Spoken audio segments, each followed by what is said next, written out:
Is Tuesday, March 2nd. This is our weekly news conference updating on all things COVID-19 as well as vaccination. We'd like to thank you for joining us today. Let's advance the slide. Just a reminder, there are many ways to stay connected to Munson Healthcare, as well as all the information that we'll be presenting in today's news conference. Sign up for our newsletter at munsonhealthcare.org/newsletter. You can also find us on Facebook, LinkedIn, Instagram, Twitter, and YouTube. And of course, there is lots of information on munsonhealthcare.org. You can check out the top banner on the homepage for all the latest on COVID-19 as well as vaccine. Joining us today is Chief Medical Officer for Munson Healthcare, Dr. Christine Nefsey. We'll also be joined by Dr. Nick Torney, who is a part of our infectious disease. He's our pharmacist, and we'll be discussing the Johnson & Johnson vaccine that was just recently given emergency use authorization over the weekend. But now for an update on the latest numbers from across the region, I'll hand it over to Dr. Christine Nefsey. And Brian, can you hear me? I'm having some issues here. I can hear you. Okay. I don't know if the video is working, but we'll just go ahead and start. We can't see you, but we can hear you. Okay. Let's go to the next slide, please. Okay, so here's just a review, like we do every week, of our cumulative data. And so you can see regionally, we're at over 25,000 cases and 587 deaths. For the state of Michigan, we're at 647 plus thousand cases and over 16,000 deaths. And then you can see in our cases per 100, we're at 154. We're at about a 3.5% positivity rate, which is slightly up from where we were last week. Next slide. That has resulted also in a slight increase in our number of inpatient cases we have across the Munson Healthcare system. This number has been steady for the past few days, but again, is up slightly from where we were last week. Next slide. And you can see there on the graph that little, we had a lovely trend down, and now we've got just a slight uptick. So again, nowhere near where we were in the October, November timeframe, but certainly not continuing to trend down, which is what we were hoping for. Next slide. So to update you on vaccines, our current vaccine supply that we have been allocated is already scheduled for those with an appointment. Again, if you have already received your first dose of vaccine from Munson Healthcare, we will give you your second dose. But currently, we are not scheduling any additional first dose clinics through Munson Healthcare. Next slide. So far, to date, we have administered over 33,000 vaccines from Munson Healthcare across our region. And we are happy to report we have just over 66% of our healthcare workers now vaccinated against COVID-19. Next slide. So we are getting a lot of questions as we get more vaccine out, why we need to continue to mask and those kinds of things. We are also getting a lot of questions about the variants.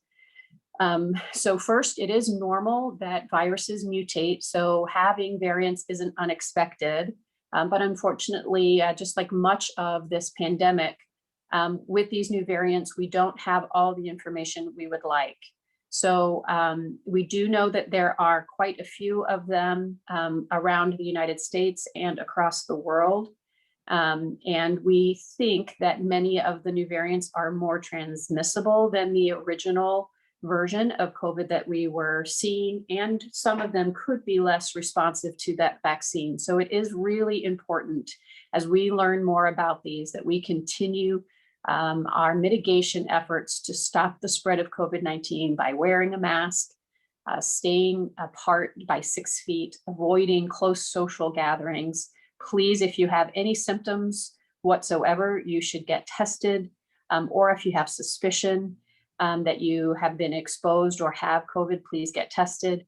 And when it is your turn, please get vaccinated. Next slide. going to turn it over to Dr. Nick Torney right now, who's one of our infectious disease pharmacists. And take it away, Nick.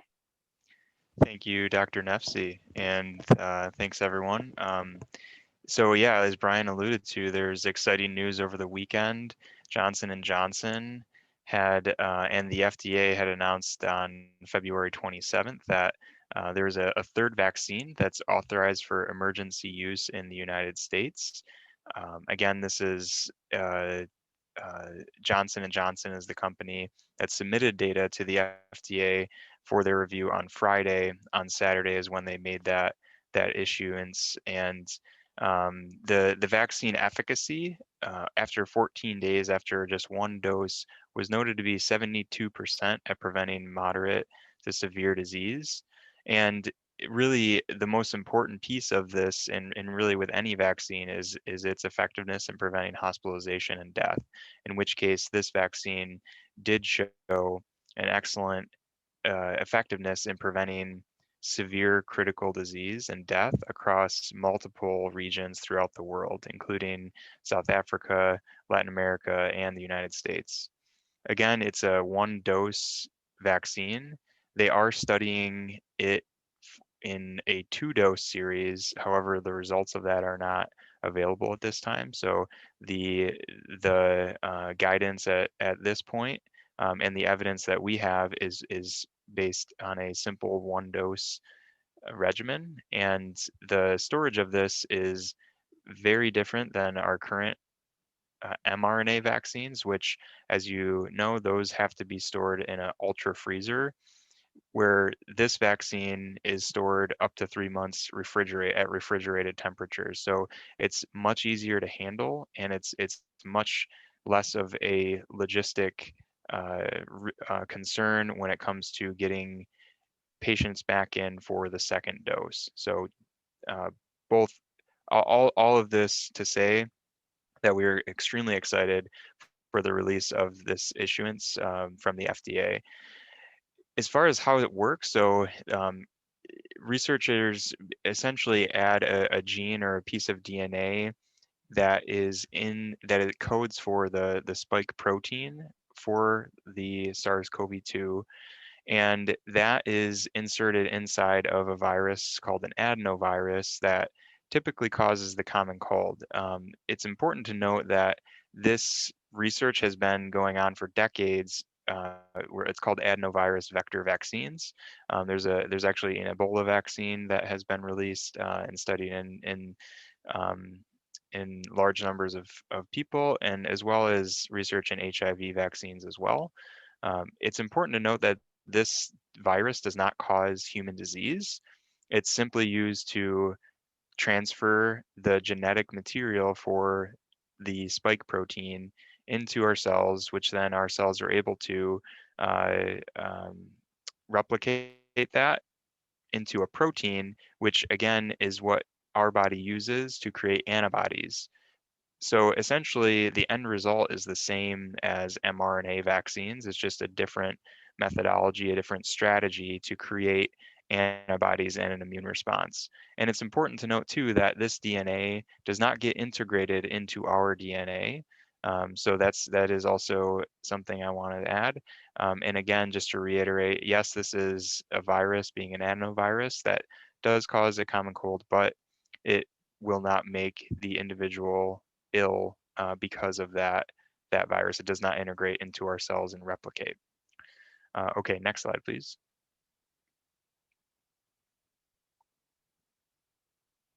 Some common side effects from this vaccine are similar to the other coronavirus vaccines that are available, being the Pfizer and Moderna vaccines. So we see a sore red arm in about half of patients, low-grade fever, fatigue, headache, some muscle pains, nausea, just a general of not quite feeling well.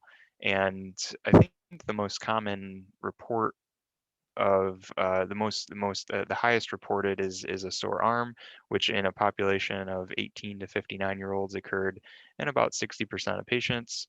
And there really have not been any serious reported events from the Johnson & Johnson vaccine in a cohort of 44,000 patients, half of which got the vaccine and half received placebo.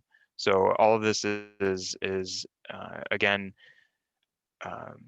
definitely we're optimistic about this, and seeing how the safety of this of this vaccine is definitely promising. Next slide, please. So as far as what does this mean for Northern Michigan, we do in Northern Michigan, we do expect to receive Johnson & Johnson vaccines as early as this week. And I just want to mention, especially for the public, that when it's your time to receive a vaccine, if it is available, really it's important to get any vaccine that is available. We are not confident in the allocation or supply of any of these vaccines. So all three of them have been studied in large populations and have had shown, as I mentioned, to reduce the risk of severe disease, hospitalization, and death, which is ultimately one of the main metrics that we should be aiming for in a mass vaccination program. We're going to continue to abide by the CDC guidelines and administer every vaccine as it has been tested and approved. And exciting news that we are expecting to see about 1 billion doses from Johnson & Johnson to be produced in 2021. And that is all I have for you right now, and I'm happy to answer any additional questions. Dr. Torney, I'd like to just go back for a second in terms of the development of this particular vaccine by Johnson & Johnson. Is this the same process that was used for both Pfizer and Moderna? And how does the development of this particular vaccine compare to those? So Pfizer and Moderna are mRNA. So it's an mRNA that's encapsulated in a kind of a fatty circle, a fatty sphere, if you will. So there's no adenovirus vector for those vaccines. That's really the main difference. Whereas the Johnson & Johnson vaccine, there is an adenovirus that, again, it does not replicate inside of humans. It simply delivers the genetic material. It's a vector to deliver the blueprint for the spike protein into cells so that they can replicate that. Our cells will replicate that to create a protein, and then our body then responds to that protein. So the main difference again is the viral vector as a form of communication of the genetic material. But again, I know that one of the concerns and some of the questions that have been asked previously regarding the potential of altering DNA or anything along those lines. You mentioned a little bit earlier. Maybe you could just reiterate that does not occur with this type of vaccine. That's correct. It does not. That the idea of the DNA integrating into our DNA and changing our DNA, that does not occur. The genetic material is there again as a blueprint, and it is really a message to our cells to create the spike protein, and then it gets disintegrated at that point. And at times there can be perhaps some confusion between causing illness and then the side effects of the vaccine. Those side effects that are reported typically mean that it's just creating the immune response, correct? And that this does not cause illness, even though it is, I guess, to some degree delivered to cells using a virus. Yes. So we know that this virus does not replicate in human cells like other common cold viruses would. And usually, if a common cold would take multiple days to run its course, and you'd be feeling ill for multiple days, that's not necessarily the case with this. So you might have a sore arm, might be feeling a little under the weather for a day or two, maybe. And so what that actually, what that corresponds with or looks like is much different than the common cold. So again, this does not replicate like other common cold viruses. Dr. Nefsi, I'd like to bring you in for a couple of questions that we've received, and maybe a little bit of clarification regarding the current tiers that we're in. Last week, there was discussion about the potential of expanding into 60 and older, and some discussion regarding social vulnerabilities and a pilot program. Maybe a little clarification on that program, what the status of it was, and where we are in terms of who's able to receive that vaccine right now, and any changes that have been made to those tiers over the course of the last week. Yeah, so you are correct that March 1st was the date that the tiers were expanding to agriculture workers, and that's, food processing, basically. So whether that's meat, dairy, fruit and veg, or actually packaging for food, considered as essential workers. And so the tier 1B was expanded to include those folks. Again, a lot of that is still based on vaccine availability. And then the other piece was for more vulnerable patients, 60 and up, with other considerations. So, we continue to work with the health departments and others as we get vaccine to identify what kind of patients. The state's very interested in trying to reach those who would have difficulty having access to vaccines. So non-mobile folks, people who don't have transportation or don't have the physical ability to come to a vaccination center or pharmacy, that kind of thing. So we hope to have more information as we learn more about what vaccine we're getting and how much. And the pilot program, the deadline was yesterday for submission of applications, and then those will be reviewed by a committee. And then once it's decided who receives those vaccines, then those doses will be sent to those awardees. Is that accurate? Yeah, that's my understanding. And I do know that we've had several health departments around our region apply for that. I've not heard yet of any of them that they got granted the ability to receive those vaccines, but that would be the hope.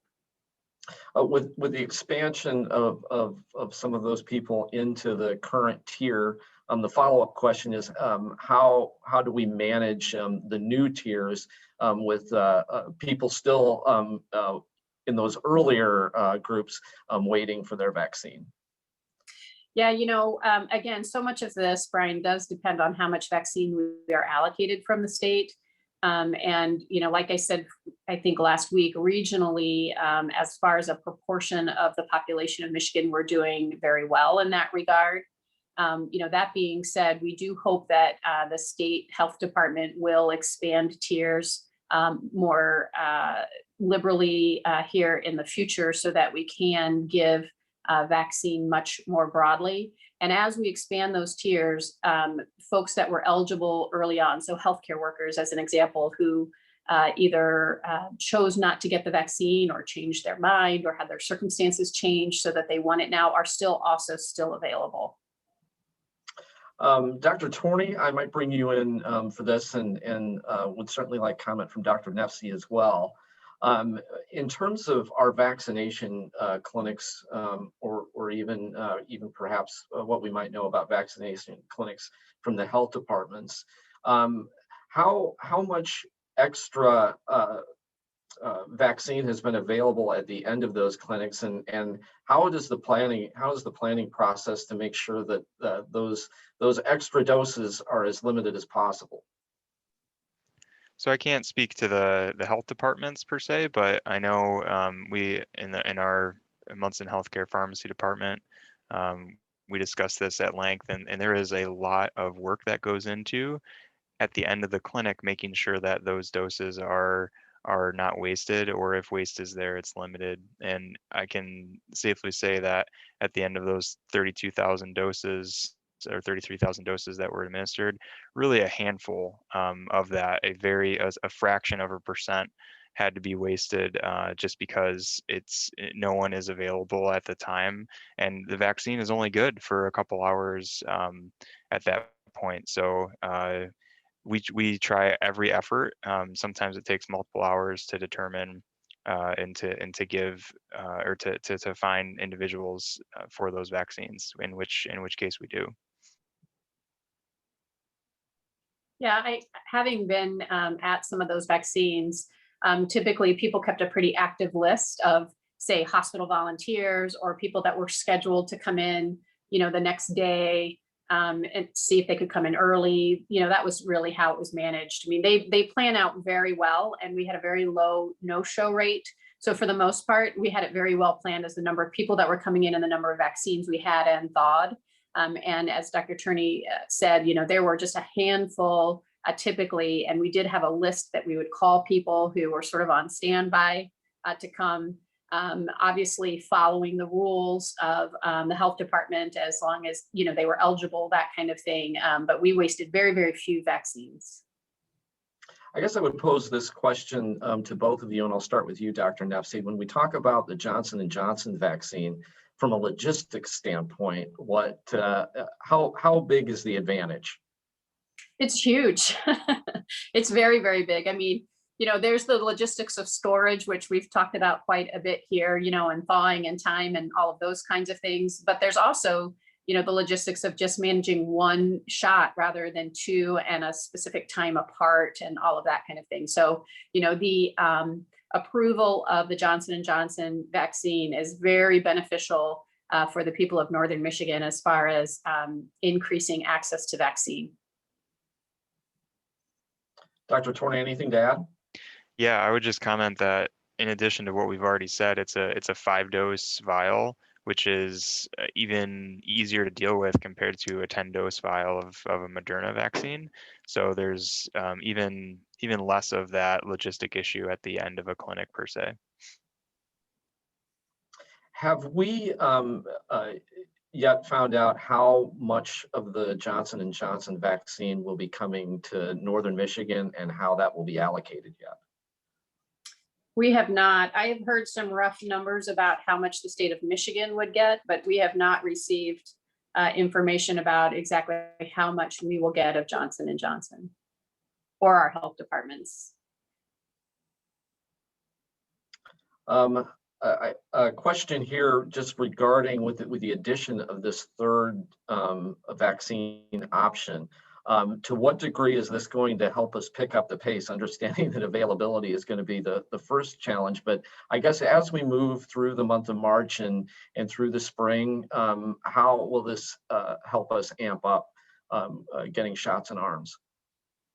Well, I mean, it's another option, right? So it's just added numbers of vaccine, to what we already had. And as we mentioned, the logistics and the ease of storage and distribution of this vaccine certainly adds the ability to get it out for folks.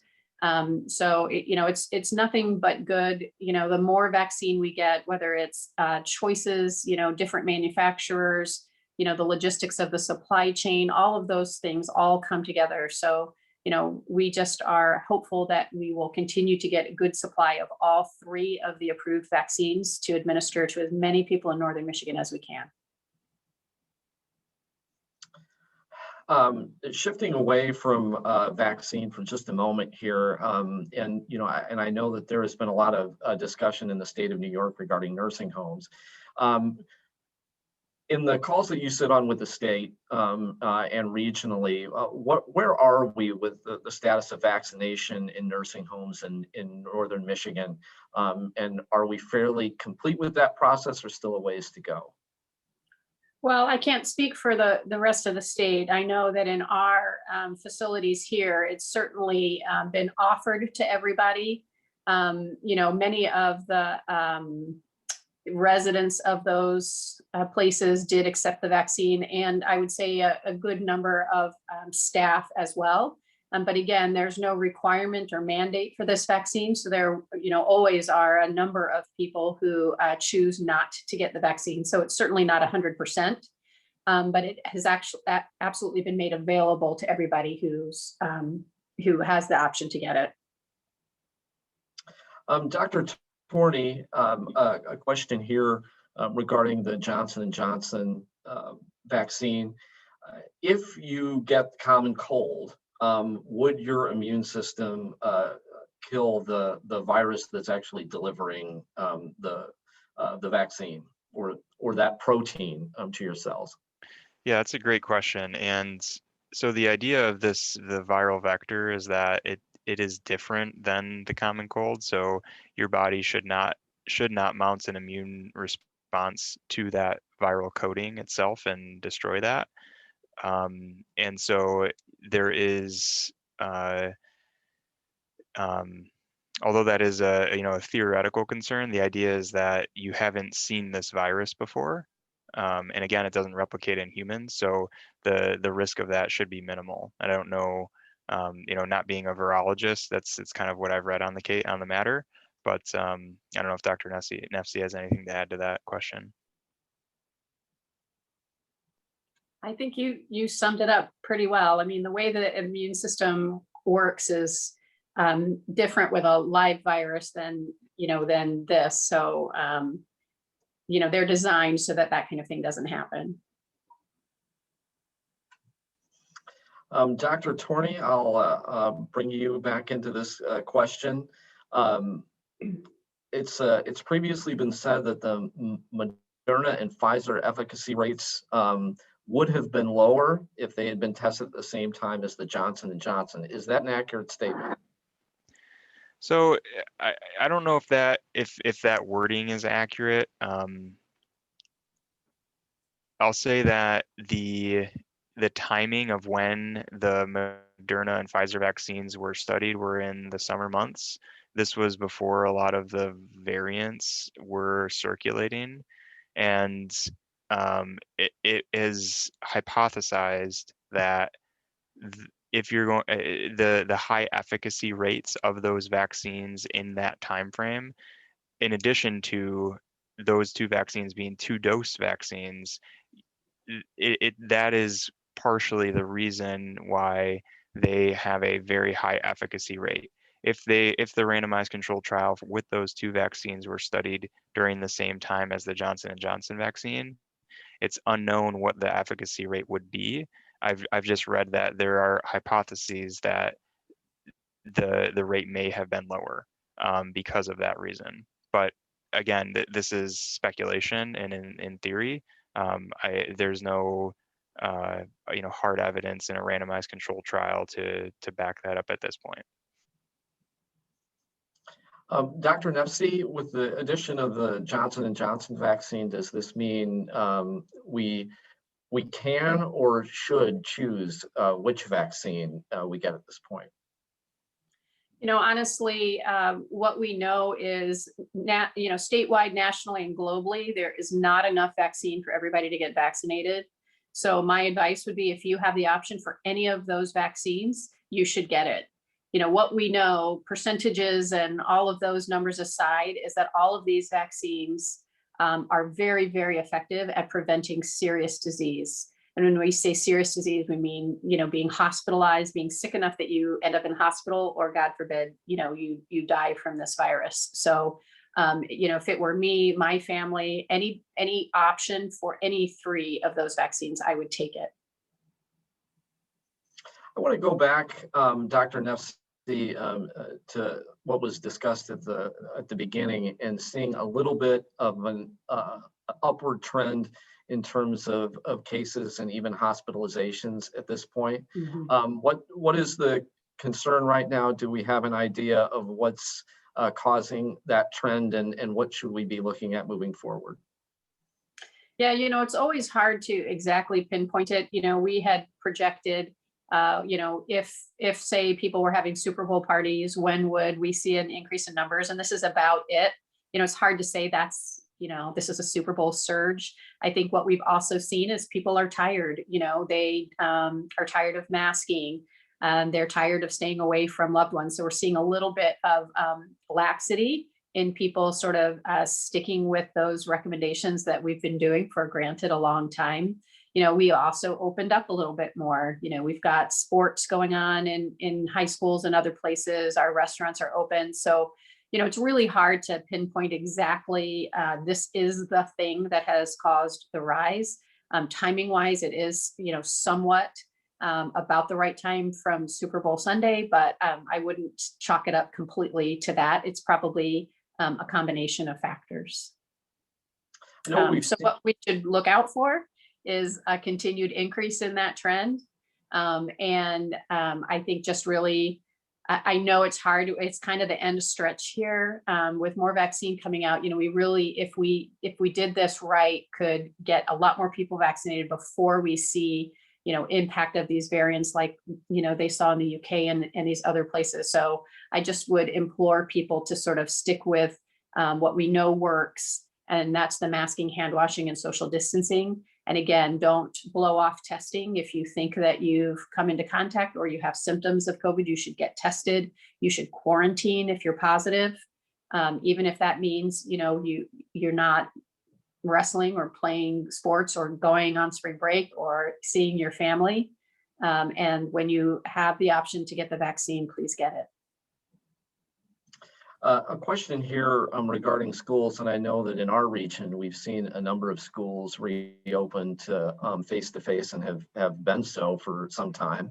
What risk are we seeing maybe across the state in terms of schools and what it might do to those infection rates? It's a good question, and part of the problem, for lack of a better word, is, early on and even now, we don't have as robust testing as we would like. So the state did do a pilot with high school athletes with antigen testing, which enables us to do testing a little bit more frequently. But what we think is, especially with the younger kids, that school spread is probably not a huge driver, although people getting together outside of school and then coming back could be, if that makes sense. It's subtle, but we do know that larger group gatherings frequently drive outbreaks and spread around the state and in our community. A question regarding as we get into the warmer months ahead into June. A year ago, we saw the infection rate, at least in our region, stabilize and remain pretty low during those summer months. What kind of advantages does that potentially provide over the summer with vaccination? Could we potentially see real strides over the course of the summer? Or do we not know that well enough given some of the variants that are out there right now? Well, perhaps Nick can comment on this. I think the variants still remain a little bit of a question. There are a lot of studies, preliminary studies that show that they are more contagious than, what we had been dealing with in the past. The advantage of the summer is that, you have the ability to socialize outdoors in a place that's much safer than being indoors. It's the same reason why we tend to see influenza kind of peak in the wintertime, because people are inside and, sneezing on each other and, on surfaces that other people are touching. So, the outdoor not only gives you the ability to get back to some normalization and be around other people, granted in smaller groups, but be around other people in a safer environment. And as long as we can keep those numbers down and that community spread down, and do vaccinations at the same time, the better off we'll be in the long run. The problem is if you have huge or very high community spread rates, and then you're trying to vaccinate, it's not as effective as a tool. So warmer weather would certainly be welcome for many reasons. Dr. Torney, anything to add? Yeah, I would just add that it's so important to stay diligent. When you look back in history at other pandemics like the 1918 Spanish flu, the 1919 peak was actually way higher than the initial 1918. Of course, they didn't have the advantage of inoculations, vaccination, and that amazing technology we've seen over the last year, but just something to keep in mind that, as Dr. Nefsi mentioned, maintaining social distancing and masking and hand washing are by far and away the most effective tools that we have at our disposal, and maintaining that even though it gets warmer out is so important.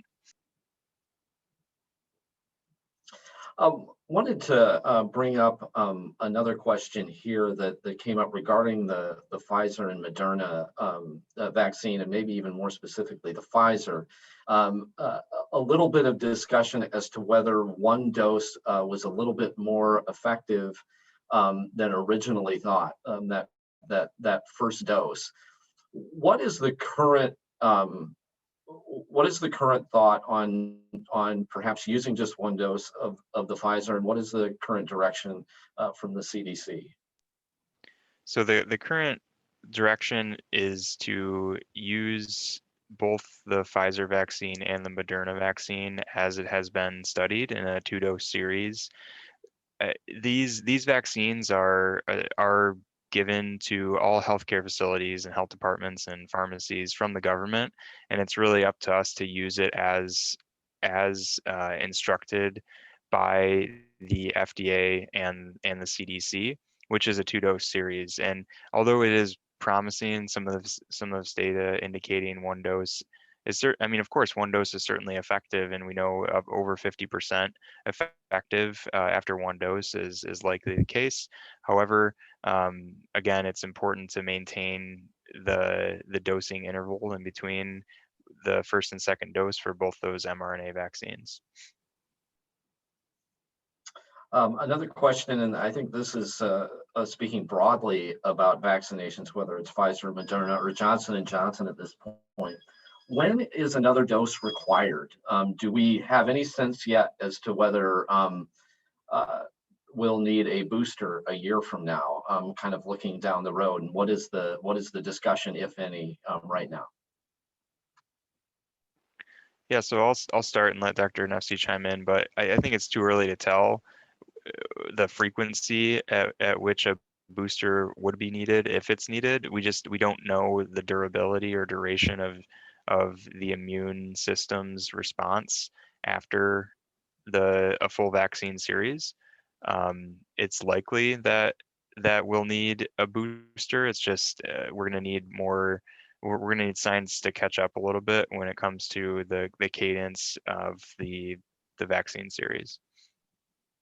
Yeah, that's absolutely true. And I would just add, the good news is that they are studying that. So there are lots of studies going on about both your immunity and how long it lasts with natural disease as well as the vaccine. So, I'm hoping that we will have some good information on which to make decisions about that fairly soon.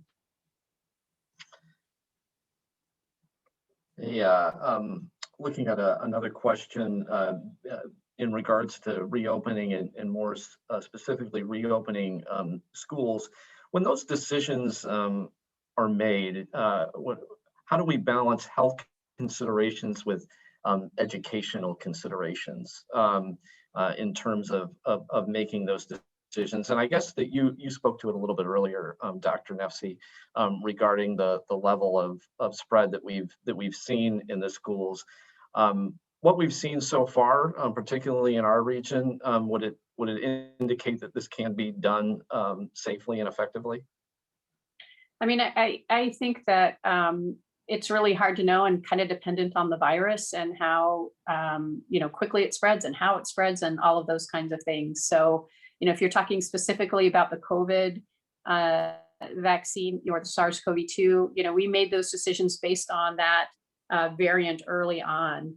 If we start seeing, a lot more, much more transmissible and or much more virulent spread, that would really have us think differently, or at least take another look at sort of that right balance between school and not school. I think right where we are now, we're doing pretty well. But again, that could change any minute. Every virus is different. And, one of the challenges with this pandemic has been, the frequency of change. Well, Dr. Nefsi and Dr. Torney, I think that wraps up the questions that we've received for today. We thank you once again very much for your time. And once again, lots of information out there at a variety of resources across the region. So be sure to check out all the links noted here for continued information, as well as munsonhealthcare.org. Taking a look at the next slide, again, we've have lots of resources available with all of the latest information on both COVID-19 and vaccination. And you can find it all right at munsonhealthcare.org, as well as across our social media channels. Thank you again for your questions today and for joining us. And we will see you back here a week from now. Thank you.